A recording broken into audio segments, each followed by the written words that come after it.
So I have two areas where I grow comfrey. Here's the first one, and if I just swing round, here's the second. And it grows really easily. In fact, I didn't realise a few years ago when I first put some comfrey in here quite how easily it would grow, and it's sort of taken over more or less the entire what used to be a raised bed here. But actually it's so useful, I'm not that bothered. So I'm out here in the side garden, my woodland garden, and there's not a lot that grows really well here, so I'm happy that comfrey's growing well here, because I harvest comfrey and make comfrey tea, and that's a fantastic fertiliser for your garden.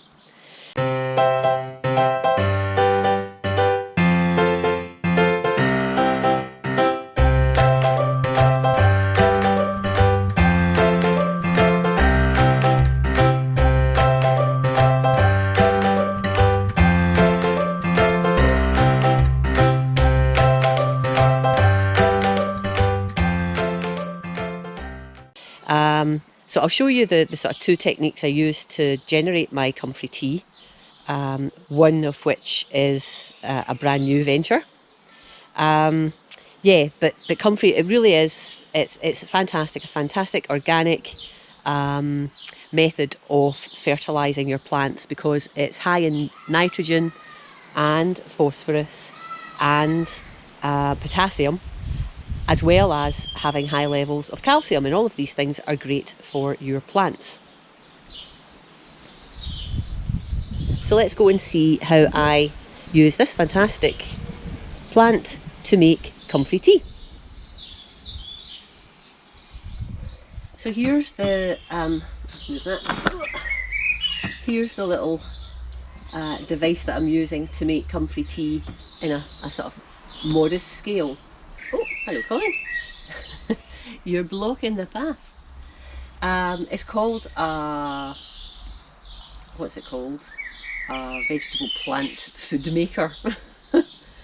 And in essence what it is, if I can just get in, is a container, and it has this, that looks lovely, watch out Colin.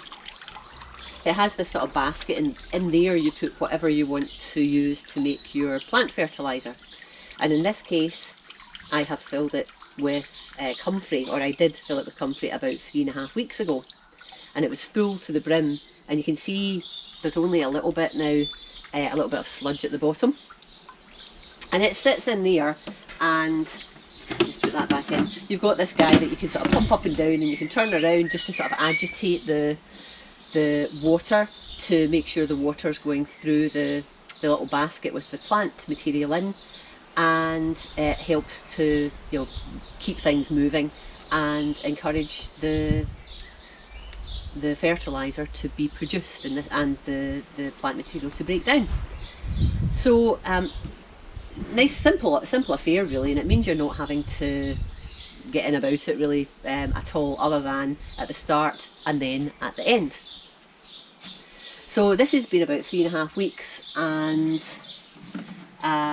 it's ready now for me to actually to harvest. And you also get under here this little guy, which is basically a little watering can really. It's a container that you can take the liquid out of there into here, and then from here you'll decant it into a watering can and dilute it, so that you can then water your plants. And in fact with comfrey you can water your plants, or you can use it as a sort of foliar feed, so you can spray the leaves. So in which case I would put it into a spray bottle and mix it in there. But before I put it in there, let's just use this to see what the colour.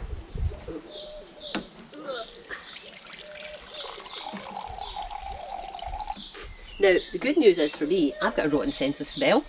I've always got problems with my sinuses, and I can't really smell very well, which means I can't smell how disgusting this smells at the moment, because I do know it does smell disgusting.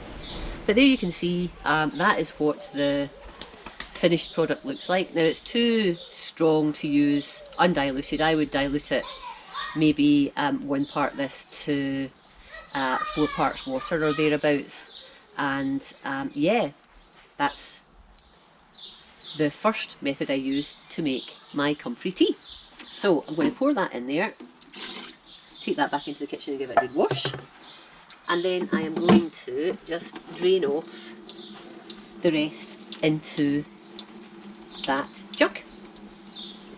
And once this is done, I can, which isn't the nicest job, I can empty this basket, and I'll empty it into my compost heap and then put more stuff in there to start again. Now here is the other way that I'm making comfrey tea this year, and it's in this water butt. And to be honest, I saw this on the Dawn Chorus Plot channel, Alan's channel, and I thought it was a fantastic idea, and it makes a more industrial sized batch of comfrey tea.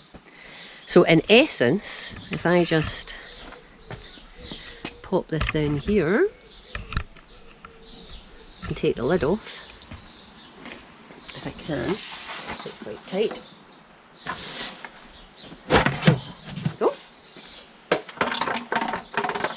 What we have in here is a sort of an onion bag with full of comfrey, and I then filled up the water butt with water, and it's going to sort of stew away in there, and I'll be able to, using the tap at the bottom, I'll be able to sort of take off comfrey and dilute it and use that on the garden.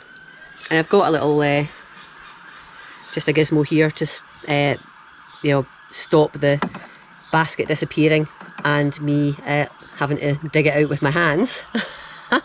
But there's so much in there that actually it's just sort of sitting on the bottom, but it also comes up to the top there. And yeah, so I'm looking forward to seeing how that goes on. Now I set that up about 2 weeks ago, so I'll give it another couple of weeks, and then I think I can just start taking comfrey off this.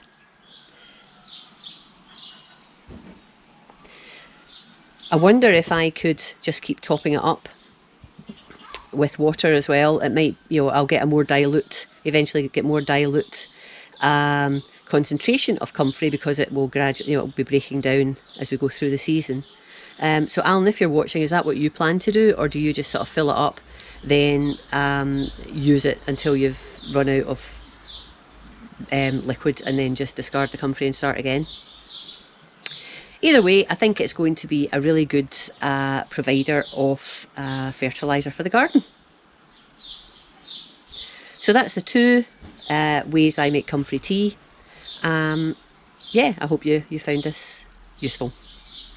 From me though, I'll bid you bye bye.